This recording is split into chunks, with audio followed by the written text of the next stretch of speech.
Hello everyone, welcome to Jyoti classes.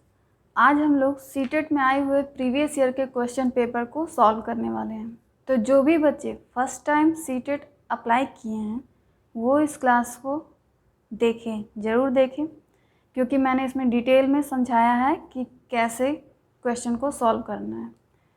वो आपके लिए बहुत हेल्पफुल हो सकता है। ओके, तो चलिए स्टार्ट करते हैं।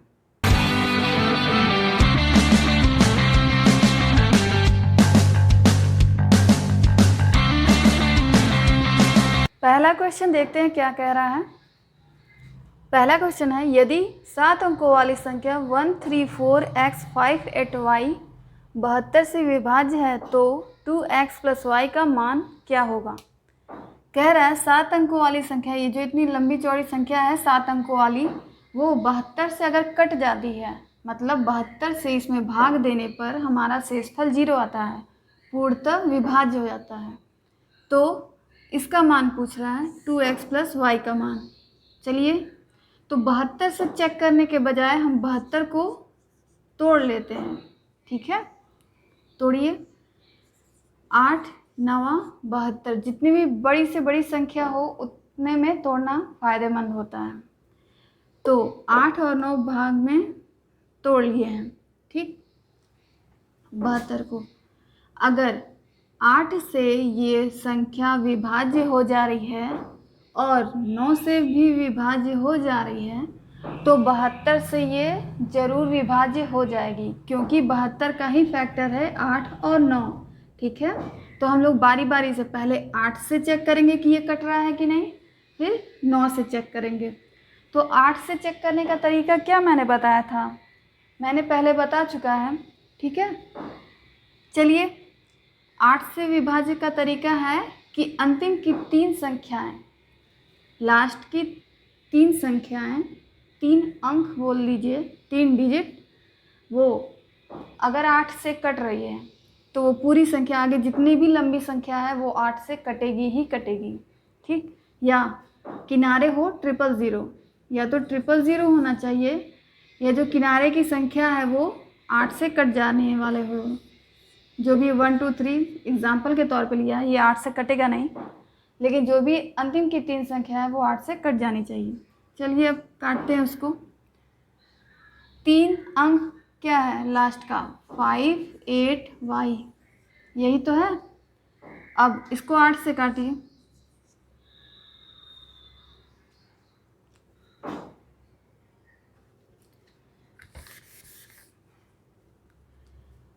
आठ का पहाड़ा पढ़ते हैं। 8 सते 56, 8 अठाई 64, 8 सते 56 आ गया आपका। 8 में से 6 गया 2, y ऊपर है, y नीचे उतार दीजिए। y की जगह ऐसा क्या रखें कि वो 8 से कट जाएगा। 8 का पहाड़ा मैं यहाँ लिख देती हूँ।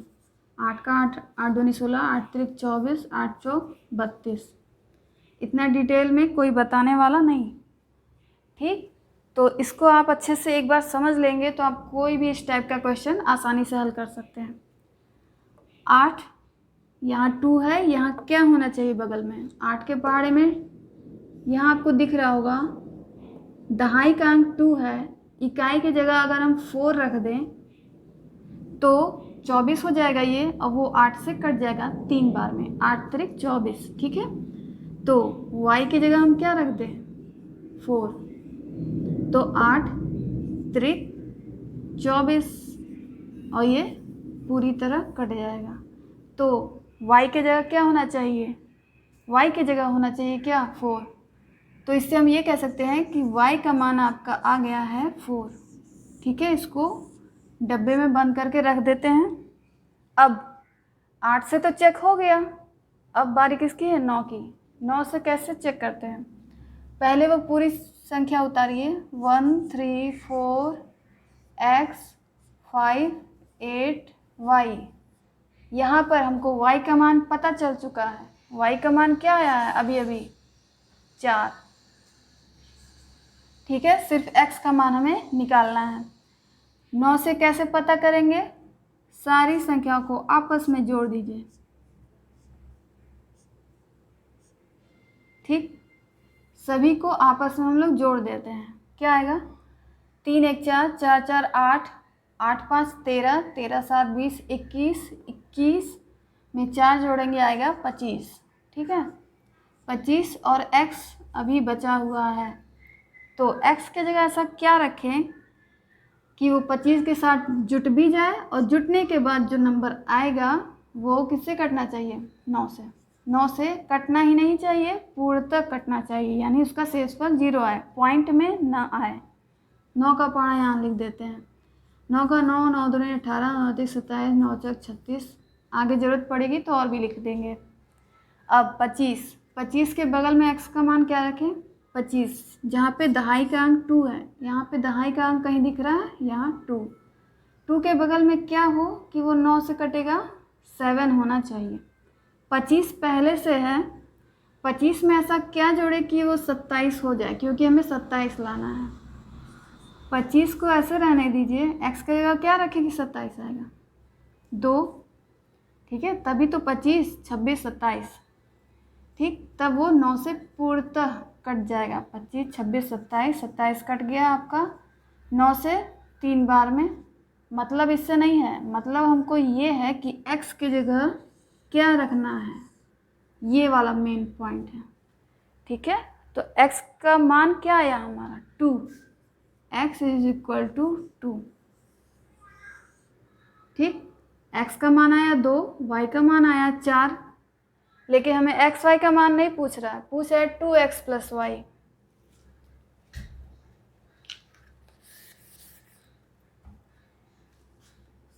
टू एक्स प्लस वाई, 2 का 2, x की जगह क्या रखना था, 2, यहाँ भी प्लस y, y का मान क्या आया है आपका 4। ठीक, इन दोनों के बीच में कोई निशान नहीं, यानी यहाँ गुणा होता है। 2 दूनी 4 प्लस 4, 4 और 4 8, यही है आपका answer. Option number b is the right answer. Question number 2 कह रहा है निम्नलिखित में से 7.1 गुणे 3.85 बटे 0.09 का सबसे अच्छा अनुमान कौन सा है। अनुमान तो सब सही लग रहे हैं, लेकिन कौन सा सही अनुमान है, सबसे अच्छा अनुमान। क्वेश्चन पहले यहाँ देख लीजिए क्या है, 7.1 गुणे 3.85 बटे 9.09।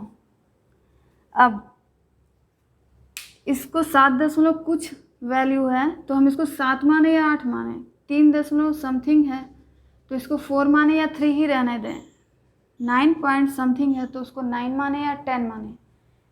तो इसके लिए क्या करना है, सबसे पहले समझ लीजिए क्या करना है। 1 2 3 4 5 6 7 8 9। अब दशमलव के बाद, ये सारा दशमलव के बाद एक है, 0.2 0.3 0.4 0.5 0.6 0.7 0.8 0.9। दशमलव के बाद जब एक होता है उसको मानते हैं 10। ये 7.1 नहीं लिखा है, ये लिखा है 7.10। 7.1 कैसे लिखा जाता है, 0.1, ये है, जैसे कि ये 9.09। ठीक है, तो इसको ध्यान दीजिएगा, ये बहुत छोटी बात है। अब 0 लगा दीजिए, 0.2 का मतलब 0.20, 0.30, जबकि 0.30 पढ़ते नहीं हैं, पढ़ते हैं 0.30। दशमलव के बाद वाली संख्याओं को अंकों में पढ़ा जाता है।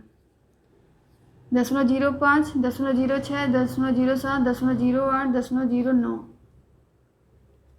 क्या बोल दिया, 0.90 है, 0.9 नहीं, ऐसे ठीक है दिख रहा है। अब दशमलव के बाद वाली संख्या यहाँ पे 0 समझने के लिए लिख दिया है। कब हम 7 लेंगे, कब हम 8 लेंगे, यहाँ से बीच से लाइन खींच दीजिए।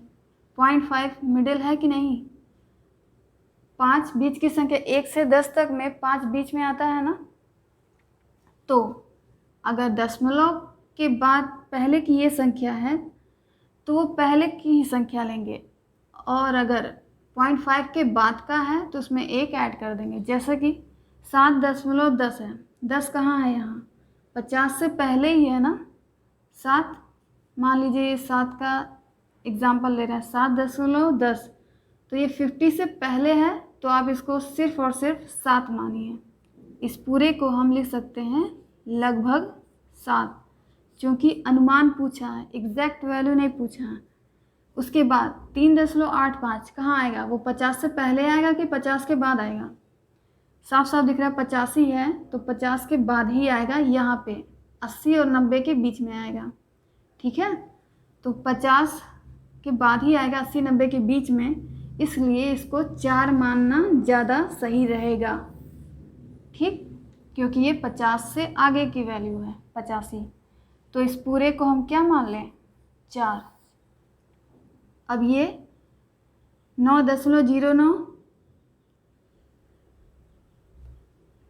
ये हटा देते हैं, 9.09 कहाँ रहेगा, 9.10 के एक पहले रहेगा कि नहीं? ठीक है, 50 से पहले ही आएगा ना, कहने का मतलब ये 50 के पहले की संख्या है तो वही वैल्यू रहेगी जो आगे है, जो मेन वैल्यू। लेकिन अगर दशमलव के बाद 50 से अधिक की वैल्यू है तो उसमें एक ऐड कर दीजिए, वो नियर अबाउट 1 हो जाता है। ठीक है, तो 9.09 को आप 9 लिख सकते हैं। यही है अनुमानित मान। ऑप्शन मिला लीजिए, ऑप्शन नंबर बी आपका राइट वैल्यू है। अगला सवाल, निम्नलिखित में से कौन सा 11,1111 संख्या का प्रतिनिधित्व करता है? 11,1111 देखने से तो लग रहा होगा ऑप्शन नंबर सी जो है वो सही है। 11,000 भी है इसमें, 1100 भी है और 11 भी है, पर ऐसा नहीं है, आपको इन तीनों को ऐड करना है। 11,000, 11 के बाद 3 जीरो मीन्स 11,000, 1100, 11 के बाद डबल ज़ीरो, ये हो गया आपका 1100, फिर 11, इसको ऐड कर दीजिए, 1 1 1 2 1। ठीक, ऑप्शन मिला लीजिए 1 2 1 1 1, ये ऑप्शन नंबर बी राइट है। ठीक, अब एक छोटा सा क्वेश्चन है कि क्यों ऐसे ही लिखा जाता है, ये हम 1100 इधर क्यों नहीं लिखे, क्यों 11 को इधर नहीं लिखा गया है? इसमें इकाई का अंक क्या है, 0, दहाई 0, सैकड़ा 0, फिर उसके बाद इसमें इकाई दहाई, सैकड़ा, हज़ार, इकाई दहाई, तो हमेशा इकाई के नीचे इकाई ही लिखते हैं, दहाई के नीचे दहाई ही लिखते हैं, सैकड़े के नीचे सैकड़ा ही लिखते हैं। ठीक है, इसका इकाई ये है, इसका इकाई ये है, 0 इसका इकाई है, इसका ये है, इसका ये। ठीक है, इसलिए इकाई को इकाई के साथ जोड़ते हैं, घटाते हैं, फिर उसी तरह दहाई, सैकड़ा, हज़ार करके। ठीक है, इसलिए ऐसा लिखा जाता है। ये तो बहुत छोटी सी बात थी, बस ऐसे ही याद आया तो बता दिया। ये बहुत इजी क्वेश्चन था, सीटेट में आया था फर्स्ट पेपर में आपके 9 दिसंबर 2018। सीटेट में मैथ्स के पेपर बहुत टफ नहीं आते, बहुत सिंपल है। जो फर्स्ट टाइम अप्लाई किया है या जो नहीं, मतलब टाइमिंग की प्रॉब्लम होती है, तो ऐसा कुछ है नहीं, बहुत इजी क्वेश्चन आते हैं, आप कर सकते हैं। थोड़ा सा मेहनत करेंगे, थोड़ा सा कोशिश करेंगे तो हो जाएगा आपका। नेक्स्ट क्वेश्चन देख लीजिए क्या है। दिया है 7y इंटू 6 और जब गुणा कर रहे हैं तो आ रहा है आपका y, यानी जो अंक यहाँ है वही अंक यहाँ है, यहाँ है, यहाँ है। ठीक है, तो y का मान पूछ रहा है कि कौन सा अंक है यहाँ और यहाँ। ऐसे क्वेश्चन को ऑप्शन से चेक करेंगे। सबसे पहले ऑप्शन नंबर ए चेक करिए, 7, y के जगह हम 8 रखेंगे, रख दीजिए, फिर गुणा करेंगे 6 से, 6 8 48 का 8 हासिल 4, 6 7 42, 43 44 45 46, क्या ये सेम वैल्यू है? 8 अगर यहाँ है तो 8 यहाँ भी आना चाहिए था, 8 यहाँ भी आना चाहिए था, 8 यहाँ भी आना चाहिए था, लेकिन ऐसा नहीं आया, यानी ऑप्शन ए गलत हो गया। बी चेक करिए, 6 रख दीजिए y की जगह, 7 फिर 6 फिर 6, 6 छवा के 36 का 6 कैरी 3, 6 सते 42, 43, 44, 45 आ गया आपका। तो क्या ये जो 6 है, यहाँ तो 6 है बट यहाँ 6 नहीं है, आना चाहिए था तो पूरा 6 ही आना चाहिए था, यानी आपका बी ऑप्शन भी गलत हो गया। अब सी पर आइए, 4, 7, 4 और 6, y की जगह हम लोग 4 रख दिए हैं। करिए, 6 चौक 24 का 4 हासिल 2, 6 सते 42, 43 और 44। साफ साफ दिख रहा है, ये जो 4 यहाँ है वही 4 यहाँ भी है, यहाँ भी है, यहाँ भी है, यानी ऑप्शन सी आपका राइट है, ये राइट है। डी पर जाने की ज़रूरत नहीं है, लेकिन फिर भी तसल्ली के लिए देख लीजिए, 7, डी की जगह 2, 6, 6 दूनी 12 का 2 कैरी 1, 6 सते 42 और 1 43, ठीक है। 2 2 नहीं आया, 2 यहाँ आया बट यहाँ 2 2 नहीं आया है, इसलिए डी भी आपका रॉन्ग हो जाएगा। तो सिर्फ ऑप्शन नंबर सी राइट है, y की जगह क्या होना चाहिए? 4 होना चाहिए। अगला सवाल देखिए क्या है, संख्या n को 2 गुना करके उसमें y को जोड़ा जाता है, इस परिणाम को 2 से भाग करके फिर उसमें से वास्तविक संख्या n को घटाया जाता है, अंतिम परिणाम है। मतलब ये सब पूरा करके क्या आता है, उसको सॉल्व करने पे यही हमें बताना है। तो जो कह रहा है वो करते जाइए। संख्या n को 2 गुना, n को 2 गुना करने का मतलब 2n, ठीक है। n में 2 से गुणा को n गुना बोलते हैं, 2 गुना, n में 2 से गुणा कर दीजिए, आपका आ जाएगा 2n, यही है 2 गुना, गुना मतलब गुणा, ठीक है। 2 ऐड मत कर दीजिएगा उसमें, नहीं तो वो योग हो जाएगा। 2 गुना हो गया। अब उसके बाद क्या कह रहा है, उसमें y को जोड़ा जाता है। अब जोड़ा का है ना, तो जोड़ने का मतलब साफ साफ दिख रहा है, प्लस क्या जोड़ा जा रहा है, y हो गया। इस परिणाम को, अब ये जो है वैल्यू, उसको 2 से भाग करके, इसमें 2 से भाग करना है, भाग मतलब बटा, बटा मीन्स भाग, किससे भाग देना है, 2 से। फिर उसमें से वास्तविक संख्या n को घटाया जाता है, इसमें से n को घटाइए, घटाने का निशान, क्या घटाना है, n घट गया। अब अंतिम परिणाम, इसी को सॉल्व करेंगे, क्या आएगा, वही आंसर। तो बटे वाला ये घटाना है, बटे वाला घटाना भी मैंने बताया है, अगर आपको बेसिक जानना है तो वो देख लीजिए, आता है तो बहुत अच्छी बात है। हर यहाँ का हर 2 है, यहाँ कुछ नहीं है तो हम 1 मान सकते हैं, नहीं भी मान सकते हैं, उससे कोई फ़र्क नहीं पड़ने वाला। 2 एकम 2, ठीक, हर का हर में गुणा करके 2, फिर तिर्यक गुणा कर दीजिए इधर, इस पूरे वैल्यू का 1 में गुणा करेंगे तो किसी भी संख्या, किसी भी अंक का, किसी भी चर अचर का 1 में अगर हम गुणा करेंगे तो वही पहले वाली वैल्यू ही आती है, ठीक है। तो यही आएगा 2n प्लस y, 1 से गुणा करने पे किसी के भी मान में फ़र्क नहीं आता है। फिर यहाँ माइनस का निशान है, इसको उठा के यहाँ रख दीजिए, माइनस के नीचे माइनस। अब 2 का गुणा n में करेंगे, जो कि मैंने बताया करके, 2 का गुणा n में तो क्या आ जाएगा, 2n आएगा, 2n आ गया।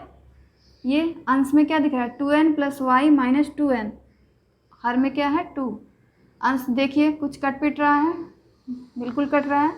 2n ये क्या है, आगे कोई निशान नहीं है, यानी आगे प्लस का निशान है, ये प्लस में है और ये माइनस में है। कोई भी चीज़ को उतने में से ही, 8 को जैसे 8 प्लस है 8 माइनस है, तो 8 में से 8 गया तुरंत पता चल जाता है 0, 9 में से 9 गया 0, 10 में से 10 गया 0, 1000 में से 1000 गया 0, 1 लाख में से 1 लाख गया 0। तो ठीक उसी तरह 2n में से 2n अगर जाएगा तो क्या आएगा, 0। जीरो लिखने से अच्छा यहीं काट दीजिए। वाई का कोई भाई बंधु दिख रहा है, वाई के साथ वाला सजाती पद कुछ और दिख ही नहीं रहा है। और एक चीज़ ध्यान, सजाती पद ही जुड़ते या घटते हैं, एक्स के साथ ही जुटेगा या घटेगा, वाई के साथ, एक्स वाई वाला टर्म एक्स वाई के साथ, एक्स स्क्वायर वाला एक्स स्क्वायर के साथ, वाई स्क्वायर वाला वाई स्क्वायर के साथ। 2n को 2n से ही हम घटा सकते हैं, वाई के साथ नहीं। वाई के साथ वाला ही वाई के साथ या जुटेगा या घटेगा। वाई के साथ कोई और दिख रहा है? नहीं दिख रहा है, सिर्फ वाई दिख रहा है ऊपर, और नीचे क्या दिख रहा है? 2, y/2। ऑप्शन नंबर डी आपका राइट आंसर है। तो आज की क्लास में इतना ही, फिर अगली क्लास में मिलते हैं और भी क्वेश्चन, सेलेक्टेड क्वेश्चन के साथ, ठीक है, जो प्रीवियस ईयर में आए हुए हैं। तो अगर क्लास पसंद आई हो तो लाइक कर दीजिएगा, शेयर कर दीजिएगा अपने फ्रेंड्स के साथ। जो भी बच्चे सी-टेट की तैयारी कर रहे हैं या यूपी-टेट की तैयारी करते हैं, ठीक है, उनको अगर बेसिक से जानना है उन्हें शेयर कर दीजिएगा। और अगर कुछ क्वेरी है, कोई क्वेश्चन है, मैथ का पेडागॉजी अगर आपको जानना है तो उसके लिए कमेंट कर दीजिएगा। और बस, थैंक्स फॉर वॉचिंग।